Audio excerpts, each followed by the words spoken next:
Le président des États-Unis, Donald Trump, a bombardé le Venezuela et capturé son président, Nicolás Maduro. Beaucoup te diront que c'est une victoire de la démocratie, que les gentils ont gagné. Mais ne soyons pas naïfs. Si Trump a agi maintenant, c'est parce qu'il n'avait pas le choix. Il s'agissait d'une question de survie des États-Unis. Et si tu veux découvrir pourquoi, alors, regarde ça.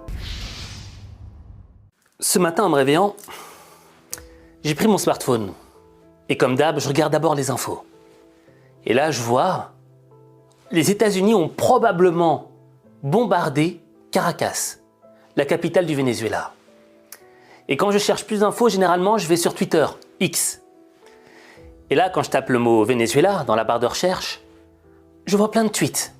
On ne parle pas nécessairement des bombardements, mais tu as plein de messages où on dit « Oui, mais c'est pour le Venezuela libre, le Venezuela va se libérer, vive le Venezuela libre !» Et là, j'ai commencé à me poser des questions. J'ai commencé à avoir des doutes sur les réelles intentions des tweets qui disent « Venezuela libre ». Pourquoi? Tu vois, moi, il y a un truc qui m'avait marqué. C'était les prix Nobel de la paix.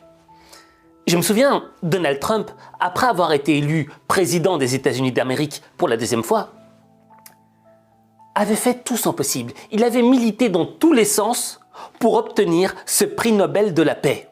Même lors de sa rencontre avec Vladimir Poutine, en Alaska, Vladimir Poutine avait dit « Oui, je pense que Donald Trump mériterait le prix Nobel de la paix, etc. » On a senti que c'était Trump qui avait soufflé ça à Poutine, tu vois.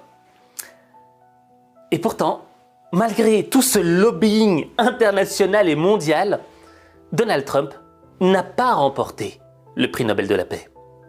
Et ça veut dire quoi?